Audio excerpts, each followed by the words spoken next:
Thank you so much Owaisi साहब, आपने समय दिया हमें। जी शुक्रिया। ANI को तो मेरा अभी तो बिहार के चुनाव का ऐलान हो चुका है और बिहार के चुनाव से मैं अपना शुरुआत कर रहा हूँ इंटरव्यू की। जी। आप इस बार मिथिलांचल में अपने कैंडिडेट्स को खड़ा कर रहे हैं, क्या ऐसा क्यों? खड़ा तो करना है कैंडिडेट को और चुनाव लड़ना है। कितने सीट लड़ेंगे इसका पूरा नंबर हमारे अध्यक्ष अख्तर उल ईमान साहब तय करेंगे अपनी टीम के साथ।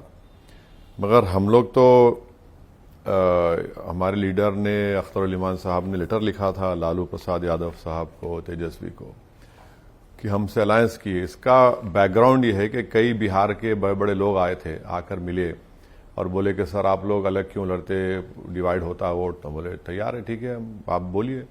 तो वो लेटर लिख दिए मतलब आप कंटेंट लिखिए, हम लेटर वो जो बोले हम लिख दिए, भिजा दिए। फिर तेजस्वी यादव ने कहा कि पिताजी को लिखे, मुझे नहीं लिखे। तो बोले उनको भी लिख दो। उसमें लिख के हमने कहा कि 6 सीट दे दो हमको, आप 5 तो जीते थे पिछले मरतबा। तो उसके बावजूद भी अगर वो नहीं करे तो फिर चुनाव तो लड़ना है, लड़ेंगे। तो इस बार क्यों नहीं, आपको क्यों उन्होंने अलग कर दिया? नहीं, अब हमको उससे मतलब नहीं है, मुझे इससे कोई मतलब नहीं है। मगर बिहार के जो बड़े बड़े इम्पोर्टेंट रिनाउंड मुस्लिम स्कॉलर्स बोलिए, जिम्मेदार बोलिए, उन्होंने हमसे कहा था और उनको शिकायत थी कि ओवैसी नहीं करना चाह रहा है। तो मैं बोला भाई आप जो लिख के देंगे हम साइन कर देंगे। आपका आर्गुमेंट पूरा हो जाएगा, हमारा भी हो जाएगा, आपको पता चल जाएगा कि कौन बीजेपी को रोकना चाह रहा है, कौन नहीं रोकना चाह रहा है। तो हम तो कर दिए, अब वो नहीं ले ना ले उससे तो फर्क नहीं पड़ेगा। ओवैसी साहब, जब आप अपने कैंडिडेट्स को लाते हैं तो आपके मेन मुद्दे क्या हैं? आपको क्या लगता है बिहार का इस समय फोकस क्या है, इश्यूज? सर देखिए, हमारी जो सियासी शुरुआत हुई थी बिहार में, जो सफर का आगाज हुआ था, सियासी सफर, वो सीमांचल की सरजमीन से हुआ था। हमने कहा था कि सीमांचल से इंसाफ होना चाहिए। उस पर हमने एक बड़े बड़े स्कॉलर्स को बिठाकर एक 5 साल पहले एक स्टडी भी करवाई थी, एक बुक भी निकलवाई। तो बेसिकली सीमांचल का जो अंडर डेवलपमेंट है, वो 4 डिस्ट्रिक्ट्स है, ह्यूमन डेवलपमेंट इंडिकेटर्स बहुत ख़राब हैं, वो एक है। दूसरा, ओवरऑल बिहार में जो मिस गवर्नेंस है, करप्शन है और जो सैलाब से ज़मीन कट जाती है, ये बहुत से इश्यूज हैं, ये है। और फिर एक सेंस ऑफ एलिनेशन है मुस्लिम कम्युनिटी में। एलिनेशन से मुराद कि भाई हर समाज का, हर कास्ट का एक लीडरशिप है और 19%, 18% बिहार के मुसलमानों को लीडरशिप नहीं है। तो उस पर भी बड़ा लोगों को तकलीफ है, ये भी एक बहुत बड़ा मुद्दा है। SIR कोई बड़ा इशू है इसमें? SIR तो है, इशू है। हमारी पार्टी की तरफ से अख्तर उल ईमान साहब प्रेसिडेंट खुद सुप्रीम कोर्ट गए थे, जिनको निज़ाम पाशा एडवोकेट ने रिप्रेजेंट किया।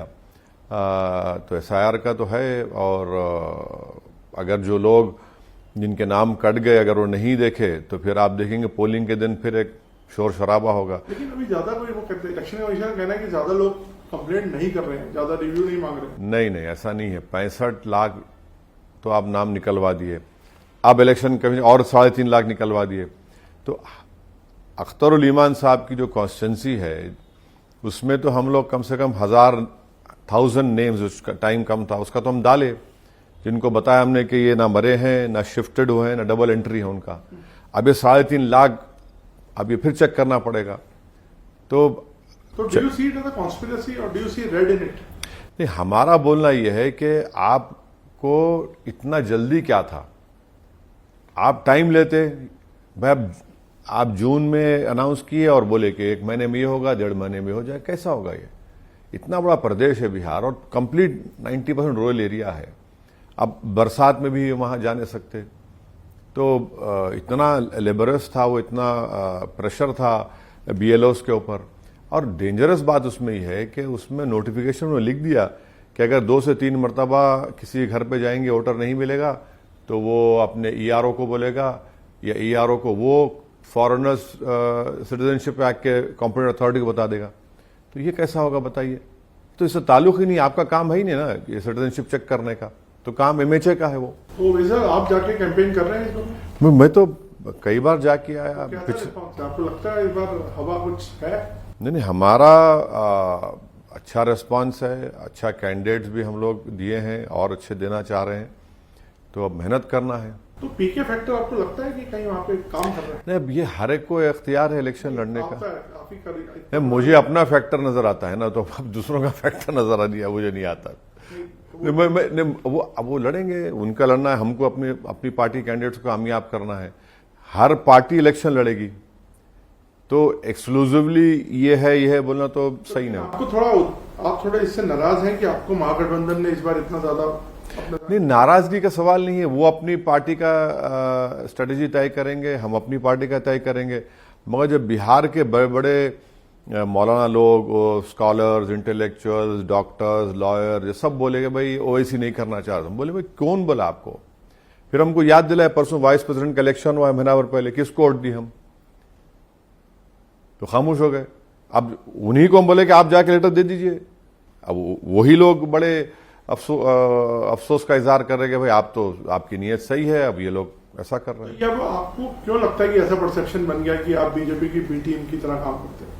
नहीं, परसेप्शन नहीं है, बिल्कुल नहीं है। ये बनाना चाहते हैं लोग, मगर हम तो कई मर्तबा बोले हैं और आज भी बोल रहे हैं कि अगर 3 मर्तबा नरेंद्र मोदी इस देश के प्रधानमंत्री बने हैं, इसमें गलती भारत के मुसलमानों की नहीं है, इसमें नहीं है गलती मुसलमानों। खुल के कह रहे हैं आपसे, गलती किस, गलती बोलिए या क्रेडिट जो दिया जा रहा है कि भाई, अरे भाई आप ये देखिए कि पोल्ड वोट्स में से करीब 50% non Muslim vote Narendra Modi को मिल रहा है, 37-38% मिल रहा है। तो इसमें मेरा क्या रोल है उसमें? अगर आप मेरे सर पे ताज रखना चाह रहे तो मैं कबूल कर लूंगा, मुझे कोई इतराज नहीं है। अगर आप समझ रहे कि हर चीज में ओवैसी को लाने से मर्ज का इलाज हो जाएगा, तो मुझे कोई उसकी परेशानी नहीं है। मगर इंट्रोस्पेक्शन तो करिए, जो उर्दू में बोलते हैं कि मुहासबा करिए, कि देखिए गिरेबान में झांक कर देखिए कि आप में कितनी कमजोरी है, आखिर क्या हो रहा है, कैसे हो रहा है। तो ये अब उनको नहीं करना चाह रहे, अब हमको क्रेडिट देना चाह रहे, तो मुझे खूब बोले। इंटरव्यू का एक फायदा उठाता हूँ ये कि मैं पूछता हूँ आपकी संबंध कैसे हैं बीजेपी के साथ, लीडरशिप के साथ, टॉप लीडरशिप के साथ? बीजेपी जैसे पार्टी से कोई संबंध नहीं है। बट मोदी और अमित शाह नहीं, कोई नहीं है। देखिए, जब ऑपरेशन सिंदूर होने से पहले हम तो एक ट्वीट किए थे, स्टेटमेंट रिलीज किए कि हमको क्यों नहीं बोले ऑल पार्टी मीटिंग में आप। तो मैंने ऑन रिकॉर्ड कहा था कि नहीं, होम मिनिस्टर मुझे फोन करके कहा कि आप आइए। मैं गया और उसमें उनके सामने हम बात किए, बोले। तो एक गवर्नमेंट में है वो, तो उनसे हम, जैसा आप गिरिराज सिंह से हम जाकर मिले, मालेगांव के पावर लूम्स के बारे में उनके इश्यूज थे।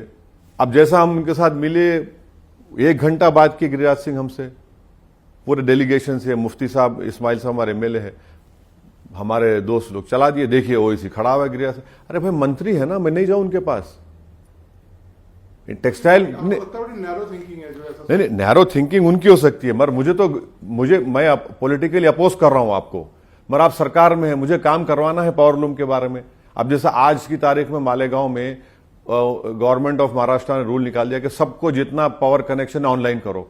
अब वहां पर हम अपोज कर रहे हैं, सरकार से रिप्रेजेंटेशन दिए, क्योंकि जमीन बहन के नाम पे होगी और भाई पावर लूम चला रहा होगा, तो कैसे होगा? तो ये तो करना पड़ेगा। हर चीज में अगर कोई क्रिटिसाइज करेगा तो ये कह सकते हैं कि आपका रिलेशनशिप ट्रांजैक्शनल है। नहीं, ट्रांजैक्शनल नहीं है, इसको ट्रांजैक्शनल बोलना भी गलत होगा। भाई वो पावर में है।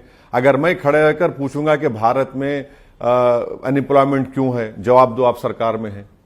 अगर मैं किरण रिजिजू से पूछूंगा कि वक्फ का एक्ट आपने क्यों मनाया, ये तो खराब है, आप पैसा खर्चना नहीं कर रहे हैं अपने बजट का, तो मेरी ड्यूटी है ना as a member of parliament. तो सर आपका कांग्रेस के साथ तेलंगाना में अलायंस होता है, बाहर आप उनके खिलाफ कहाँ अलायंस है कांग्रेस साथ? ऐसा मेरे को अभी मैं सुना ना, बिल्कुल नहीं, कोई फैसला नहीं हुआ जुबिली इलेक्शन के बारे में। अभी कोई फैसला नहीं हुआ। हाँ, रेवंत रेड्डी से अच्छे ताल्लुकात है। मैं ऑन रिकॉर्ड ये कहा हूं और फिर कह रहा हूं कि मेरी कॉन्स्टिट्यूंसी में एक हिस्से में मेट्रो लाइन नहीं आई थी, तो चुनाव में तो हम टीआरएस की सपोर्ट कर रहे थे 28 के असेंबली इलेक्शन में। तो मुझे बोले आपसे मिलना है, मैं गया मिलने उनसे, टूथ एंड नेल अपोज करे। मगर मुख्यमंत्री जाके मिला, बोले ऐसा इशू क्या है असद भाई, बोलिए आप कॉन्स्टिट्यूंसी में। बोला भाई ये हमारे पास मेट्रो का नहीं है अभी तक। कितना होगा? बोला 2000 करोड़ होगा। मेरा रोड वाइडनिंग के काम रुके हुए है। अकबरुद्दीन ओवैसी के कॉन्स्टिट्यूंसी में सूरज का काम बाकी था। मैं तो थोड़ा अच्छा भी लगा, थोड़ा शॉक भी हुआ कि 3-4 दिन के बाद मुझे वो जियो इशू कर दिया कि मेट्रो लाइन का मैं आके इनॉग्रेट करूंगा, और अभी डेमोलिशन हो रहा है, काम हो रहा है। वो चंद्रायूटा कॉन्स्टिट्यूंसी में सूरज का काम शुरू है 250 करोड़ का, रोड वाइडनिंग का काम। जी, आपका ऐसा क्या चाम है, आप सबके साथ आपका? नहीं, चाम का नहीं है सर। देखिए, मैं आपका जाति दुश्मन कहां बनूंगा? मुझे जनता ने इलेक्ट किया, मुझे डिलीवर करना है ना, काम करना है। हाँ, पॉलिटिकली आइडियोलॉजी पे कॉम्प्रोमाइज कहां कर रहे हैं? ना बीजेपी से कर रहे हैं, ना किसी से करेंगे इंशाल्लाह। ऑपरेशन सिंदूर के बाद जो आपको डेलीगेशन में भेजा गया, आपके कई बयान बहुत ही स्ट्रांग बयान थे पाकिस्तान के खिलाफ भी, और आपने जो पोजीशनिंग की उसको बहुत अप्रिशिएट लोगों ने भी किया। तो आपको लगता है कि यही पोजीशन अब हमको कायम रखनी चाहिए जो हमने ऑपरेशन? नहीं, देखिए, बीजेपी से पॉलिटिकली लड़ाई आइडियोलॉजी पे होती रहेगी और समंदर के दो किनारे नहीं हो सकते, मगर बीजेपी देश से बड़ी नहीं है, ना प्राइम मिनिस्टर देश से बड़े हैं। जब इतना दर्दनाक टेररिस्ट अटैक हुआ है पहलगाम में, और सब जानते हैं कि पाकिस्तान से ये आईएसआई ट्रेंड मिलिट्री के लोग आकर मिलिट्री स्टाइल में एग्जीक्यूशन हुआ उन लोगों का, तो जाहिर है देश का पक्ष रखने के लिए हमेशा हाजिर थे। इसको पॉलिटिकल दूरबीन से और बीजेपी का अपोज करेंगे। अगर हम गए तो कोई प्रधानमंत्री के लिए नहीं गए, हम तो देश के लिए गए, और बोलेंगे इसमें क्या बात है। अभी सर हमने बरेली में एक प्रोटेस्ट देखा और आपने उस पर कुछ टिप्पणी भी करी, उसको आप किस तरह से देखते हैं? जो वायलेंस हुई और जो पोस्टर्स लगे, आपने कहा कि देखिए, वहां पे वायलेंस नहीं हुआ। प्रोटेस्ट का कॉल मौलाना तौकीर रजा साहब दिए, वहां लाठीचार्ज हो गया। नहीं, वो उनको बोले जाकर दो, बाद में लाठीचार्ज हो गया। अब उनको अरेस्ट भी कर लिया। आप अगर मैं एक पोस्टर उठा रहा हूं जिसमें मेरा फेथ है और भारत के संविधान में आर्टिकल 25 फ्रीडम ऑफ रिलीजन है, उस पोस्टर में कोई वायलेंस का नहीं है प्रमोशन, ना कोई प्रोवोकेशन है। किसी ने उठाया महादेव से हम मोहब्बत करें, भाई करो भाई। 98% इस देश में लोग रिलीजियस हैं। यही तो खूबसूरती है इस देश की। जो नहीं मानता किसी को, उसको भी हम सेलिब्रेट करते। मगर पोस्टर कैसे खतरा बन गया? आपको याद होगा 2018 में नरेंद्र मोदी ने केरल के एक आर्टिस्ट का पोस्टर प्रमोट किया था। हनुमान का पोस्टर था, मोदी ने प्रमोट किया, किसी ने इतराज नहीं किया। हम आज भी नहीं कर रहे हैं भाई। वो आप प्रमोट करेंगे, और ये मुसलमानों के लिए, देखिए, समझने की बात यह है कि हमारे लिए दुनिया में सबसे कीमती चीज प्रॉफेट मोहम्मद सल्लल्लाहु अलैहि वसल्लम से मोहब्बत है। सबसे कीमती चीज है। हमारे माँ बाप, हमारी दौलत, हमारी औलाद से बढ़ के हमारा फेथ का हिस्सा है। अब कोई इजहार कर रहा है तो उसमें गड़बड़ क्या हुई? वायलेंस अगर वो कर रहा है तो कंडेमनेबल है। तो अब आपसे पूछ के मुझे मोहब्बत का इजहार करना पड़ेगा। और आखिरी बात, लव से क्यों नफरत है बीजेपी को? लव से तो मोहब्बत होनी चाहिए ना। आपको याद होगा मुगल आजम का वो गाना, वो हम तो याद आ रहा है, क्या है वो, जिंदाबाद जिंदाबाद मोहब्बत जिंदाबाद। इसे बिठा के सुनाना पड़ेगा इन लोगों को। भाई देखो, तो मोहब्बत से, इन लोगों को मोहब्बत से नफरत क्यों है? मोहब्बत से तो भाई, अरे इसमें क्या प्रोवोकेशन है? समझ नहीं, हमको समझ में नहीं आ रहा। तो वो एक्शन आपके हिसाब से ठीक नहीं था? बिल्कुल गलत था। बरेली में जो हुआ बिल्कुल गलत था। हम तो यूपी गवर्नमेंट से डिमांड करेंगे कि जितने लोगों को अरेस्ट करे उनको छोड़िए। अरे अच्छा मैसेज नहीं जा रहा, देश में भी नहीं, बाहर फॉरेन कंट्रीज में सही नहीं जा रहा। सर, ये जो बार बार बोला जाता है कि वोट चोरी हो रहा है और ये गद्दी छोड़ो, इस पे आप इस पे इंडोर्स करते हैं इस चीज को, कि इस तरह के बयान को? देखिए, राहुल गांधी ऐसे बाहर जाकर स्टेटमेंट्स देते हैं। देखिए, मैं राहुल गांधी या उनकी पार्टी के ताल्लुक से नहीं बोल सकता, उनके काबिल लोग हैं। मेरा मानना यह है कि अगर मुझे बीजेपी को हराना है, बीजेपी जिस तरीके से चुनाव लड़ती है ना, 24 घंटे ये लोग काम करते हैं। हमारा काम ये होना चाहिए कि हम उनकी हर चीज को चेक करते रहें, हर चीज को। 2009 में या 2014 में एक वोटर लिस्ट में ऐसे ही हो गया था मेरे कॉन्स्टिट्यूंसी में। हम लोग जाकर, उस वक्त सीओ भनवरलाल साहब थे, आज दुनिया में नहीं है वो, उनको जाके बताए, हम प्रूफ बताए, तो बोले देखिए अब मेरे पास तो उस जमाने में, बोले मैं कुछ नहीं कर सकता, अब ये आ गई है, आप लोग देख लीजिए। तो हमको जहां जहां ऐसा डबल एंट्री हुई थी, हम लोग पोलिंग एजेंट्स को बिठाकर उसको चैलेंज किए। तो 1 घंटे के बाद वो लोग आना बंद कर दिए, वो लोग जिसके वो थे। तो ये देखिए, आप बीजेपी से मुकाबला कर रहे हैं, एक फॉर्मिडेबल पॉलिटिकल अपोनेंट है। आप ब्लिंक करेंगे, ये लोग अपना काम करेंगे, तो जाहिर है हमको तो अलर्ट रहना चाहिए और वोटर लिस्ट को चेक करना चाहिए, नाम चेक करना चाहिए, गलत आए करेक्ट करिए। माने आपको ऑन टोज रहकर काम करने की जरूरत है। सर 26/11 पर पी चिदम्बरम का एक बयान अभी हमने सुना हाल में। उन्होंने कहा कि हम तो हमला करना चाहते थे लेकिन सरकार पीछे हट गई, एमईए ने बोल दिया या किसी का व्यू कुछ ऐसा आ गया कि नहीं, अमेरिकन दबाव आ गया। तो इस पर इसको आप किस तरह से देखते हैं? क्योंकि आप, मैं इसलिए सवाल आपसे पूछ रहा हूँ क्योंकि आपने एक स्ट्रॉन्ग पोजीशन ली अभी हाल में जो सिंदूर हमने ऑपरेशन किया, तो इसको आप किस कॉन्टेक्स्ट में देखते हैं? अब वो देखिए, चिदम्बरम साहब वो लिखे हैं, उस वक्त की गवर्नमेंट की स्ट्रेटेजी कुछ और थी, आज की स्ट्रेटेजी कुछ और है। तो अब वो तो रूलिंग पार्टी थे, तो उस पार्टी को सब्सटेंशिएट करना चाहिए। जो ऑपरेशन सिंदूर हो, हम तो उसे सपोर्ट करें, और हम ये भी मानते हैं कि पाकिस्तान की आर्मी, पाकिस्तान की आईएसआई से अगर हम उम्मीद कर रहे हैं कि एक ऑपरेशन सिंदूर करने के बाद ये लोग हिमाकत नहीं करेंगे, तो ये गलती कर रहे हैं। ये लोग हिमाकत करेंगे दोबारा, आज नहीं तो कल फिर, तो इस पर हमको अलर्ट रहने की जरूरत है। एक और मुद्दा सर, टैरिफ का जो चल रहा है, आपको लगता है कि जो हमारी पोजीशनिंग है वो अच्छी है? हम लोग कहाँ अच्छी है, कहाँ अच्छी है? ये तो सरकार की नाकामी है, बिल्कुल नाकामी। आप देखिए, हमारा 35,000 करोड़ का मोटर पार्ट्स का एक्सपोर्ट होता है, आधा वो ठप हो गया। सूरत में आप मालूम करवा लीजिए, लेबर इंटेंसिव प्रोग्राम है, उसमें लेबर की नौकरी जा रही है। तमिलनाडु में रेडीमेड गारमेंट्स का बहुत बड़ा सेंटर है, उनको नुकसान पहुंच रहा है।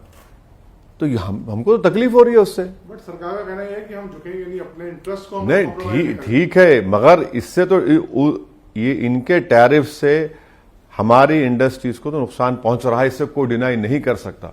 और गवर्नमेंट का काम यह है कि उनको रिलीफ दे, उनको कुछ करे, बताएं आप कैसा करेंगे। चाहे कुछ जो भी टेक्निकल जो टर्म है कि वो अपना सामान भारत में बेच सकते हैं क्या, जो भी है, जो स्पेशल इकोनॉमिक जोन में है, जैसा भी है, तो सरकार को सोचना चाहिए। तो मैं आखिरी में आता हूं सर, आपकी स्पीचेस को पूरा देश देखता है, बड़े इफेक्ट बेस्ड स्पीचेस होती हैं पार्लियामेंट में जी। तो क्या अब आप किस सब्जेक्ट पर अब आगे काम कर रहे हैं, लोग जानना चाहते हैं? हर सब्जेक्ट पे बोलना आपने तो वक्त पे पोजीशनिंग की, वन नेशन वन इलेक्शन पे पोजीशनिंग की। नहीं, अब नवीन साहब जो इशू आएगा तो उस पर तो आप लोग तो उस पर बोलना ही पड़ेगा, तो उसमें कोई आप तो अगर नहीं मालूम तो जानकार लोगों से पूछ लीजिए, बोलते रहिए। तब जैसा कल 2 दिन पहले अमित शाह साहब ने स्टेटमेंट दे दिया वो पॉपुलेशन का, कैसा ऐसा बोल रहे हैं, कितना गलत बोल रहे हैं, झूठ पे झूठ बोले जा रहे हैं। भाई 1951 से कब से 50 जो भी पहले सेंसस से लेकर अब तक 2011 के सेंसस 4.4% का इजाफा है मुस्लिम पॉपुलेशन में। आपको मैं अमित शाह की जबान में क्रोनोलॉजी समझिए, पहले क्या बोले, क्रोनोलॉजी समझिए। अमित शाह क्या बोले, ये दीमक है, दीमक है। उससे पहले मोदी जी क्या बोले, मैं ये कैंप खोलूंगा आबादी बढ़ाने के लिए, सीएम थे। फिर मोहन भागवत बोले कि पॉपुलेशन बहुत बढ़ रहा है एक समुदाय का। फिर बाद में योगी आदित्यनाथ बोले कि मूल निवासी पॉपुलेशन गिर रहा है। हाँ, अब क्या बोल रहे हैं, 3 बच्चे पैदा करो आप। मोहन भागवत खुद कह रहे हैं, पहले तो बोले मुसलमान आगे बढ़ रहा है। ये झूठ है। आसाम जब 51 में आसाम से 2 या 3 नॉर्थ ईस्टर्न स्टेट्स बने तो पॉपुलेशन बढ़ेगा ना। मिसाल के तौर पर अगर 100 लोग हैं उसमें 10% का इजाफा हुआ, और जो 10 लोग हैं उसमें अगर 10 लोग कैसा हो तो 100% दिखेगा आपको। इतनी वीक है मैथमेटिक्स में अमित शाह, तो मुझे नहीं मालूम। अच्छा, गवर्नमेंट का डेटा है, टीएफआर रेट मुसलमानों का सबसे ज्यादा गिरा है। डिस्ट्रिक्ट वाइज आप देख लीजिए, डिस्ट्रिक्ट वाइज गवर्नमेंट का है। अच्छा, आखिरी बात, अगर कोई इन्फिल्ट्रेट कर रहा है, भैया आप मंत्री है ना, आप क्यों नहीं रोक पा रहे उनको? ये तो आपके ऊपर सवाल उठेगा, आप क्या कर रहे हैं। और लास्टली कलकत्ता हाईकोर्ट ने जजमेंट दिया, आपने भिजा दिया उन लोगों को बांग्लादेश, जो बंगाली स्पीकिंग इंडियन मुस्लिम्स हैं, उनको वापस आना पड़ा। तो अगर आप हर बंगाली स्पीकिंग इंडियन मुस्लिम को बोलेंगे बांग्लादेशी, तो गलत है, बिल्कुल बहुत गलत है। बट एक बात बताइए, जो डेमोलिशन चल रही है कई स्टेट्स में, उसको आप किस तरह से देखते हैं? बिल्कुल गलत है। आप तो कह रहे हैं कि कागज नहीं है, कुछ पत्र अरे नहीं है। नहीं, कागज पर नहीं, सुप्रीम कोर्ट का जो गाइडलाइंस है, गवाई साहब ने जजमेंट दिया था, आप उसको फॉलो ही नहीं कर रहे हैं। आप बुलडोजर लगा रहे, नहीं पत्थर फेंके, कुछ दंगा हुआ, पकड़े उन लोग, सबका घर तोड़ दिया। ये तो पनिशमेंट है। ये तो कोर्ट का काम है और आप उसको सजा दिलाइए ना। जो पत्थर फेंका या वायलेंस किया, आप पूरा घर ही तोड़ रहे हैं। एक नहीं, दो नहीं, 10-10, 20-20 घर आप तोड़ रहे हैं। क्या असर पड़ रहा है उसका? अच्छा, बुलडोजर आप कहां पर इस्तेमाल करते? इनका एक मंत्री था टेनी, यूपी में गाड़ी चला दिया, उसका घर तोड़े आप? नहीं तोड़े। ऐसे कई एग्जाम्पल्स दिए जा सकते हैं। तो बुलडोजर से आप देश नहीं चला सकते थे, आप संविधान से चलाइए, रूल ऑफ लॉ से चलाइए। मैं आखिरी में सर आ गया, लास्ट सवाल। गवाई साहब पे भी हम हाल में एक हमला करने की कोशिश की पाकिस्तान ने, उसको आप इस एक्ट पर आपका कुछ कहना? पूरी सुप्रीम कोर्ट की तौहीन हुई है। गवाई साहब का कोर्ट में हुआ है जिसने जूता फेंका, ये पूरे कोर्ट की तौहीन हुई है। मेरा सवाल यह है कि एक तो मैं रेस्पेक्टफुली डिसएग्री करता हूं गवाई साहब से, उन्होंने कहा मैं केस बुक नहीं करना है। सवाल गवाई साहब का नहीं है, सवाल जो दलित को पीटा जाता है, मारा जाता है, मुंह छोड़ा तो एतराज, घोड़े पे बैठ के बारात निकला तो मारो, चमड़े का कारोबार करता तो पीटो। सर, इस एनसीआरबी का डेटा देखिए आप, 2023 का डेटा अभी आया, हर रोज 12 दलित महिलाओं का रेप होता है। उत्तर प्रदेश में सबसे ज्यादा दलित पे ऑफेंसेस हुआ है, 15,000 के करीब। और दिल्ली पुलिस जो केंद्र सरकार के तहत क्यों केस नहीं बुक कर रहे आप?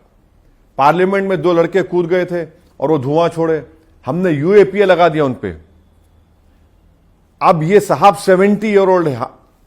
रेडिकलाइजेशन का जो आर्गुमेंट है कि नौजवान रेडिकलाइज होते, अरे भाई 70 ईयर्स का आदमी रेडिकलाइज कैसे हो गया बताइए? क्या लिख रहा है? नारा लगा रहा है कि सनातन धर्म के खिलाफ भारत में इसको माना नहीं जाएगा। अरे तू होता कौन है भाई? बाबरी मस्जिद का डेमोलिशन हुआ 92 में, एक आदमी का कन्विक्शन नहीं हुआ। मुझे तकलीफ हुई, इतना बड़ा मॉब, एक का कन्विक्शन नहीं हुआ। हमने कहा कि जजमेंट गलत है। बाबरी मस्जिद का सिविल सूट, बोले नहीं मंदिर आस्था है, हमने कहा आस्था पे नहीं रह सकते, खामोश बैठ गए। ट्रिपल तलाक का जजमेंट है, हमने कहा कि गलत फैसला है। कहां हमने धर्म को लेकर किसी जज पे अटैक किया बताइए? तो ये तो गलत है ना। कल आज जूता फेंके, कल कुछ और करेगा। और जो रॉन्ग मैसेज जो सरकार समझ नहीं है, जो दलित, केस बुक होना नहीं, जो रॉन्ग मैसेज पूरे देश में गया है कि भाई चीफ जस्टिस ऑफ इंडिया के कोर्ट में कोई जूता उठाकर फेंकता है और इस तरह का बकवास नारा लगाता है, और एक म्यूटेड रिस्पांस गवर्नमेंट से आ रहा है, बिल्कुल ठंडा रिस्पांस। प्रधानमंत्री तक ने अपोज किया था। अरे क्या अपोज किया भाई? कितनी देर के बाद किया बोलिए? आप टाइमलाइन निकाल लीजिए, कितनी देर के बाद? अरे नहीं, को अरे हाईएस्ट लेवल होता तो दिल्ली पुलिस क्या कर रही है बताइए आप? अच्छा, अगर उसका नाम किशोर नहीं होता, असद होता तो क्या करते अब तक? नहीं, ये फैक्ट है। नवीन साहब, आप नहीं बोलना चाह रहे, मगर फैक्ट है, बिल्कुल। नहीं, बिल्कुल, अरे बिल्कुल फैक्ट है सर, बिल्कुल फैक्ट है, बिल्कुल फैक्ट है। ये कास्टिज्म है, ये कम्युनलिज्म है, इसमें क्या है बताइए? अरे अगर उसका नाम कोई और होता तो भाई पूरा उसका बाप दादा, गांव कहां से आया, किधर से गया। तो ये जो मैसेजिंग जा रही है ना, बहुत गलत जा रही है सरकार के खिलाफ। हालांकि मैं इस बात से एग्री नहीं करता। नहीं, आप मत करिए।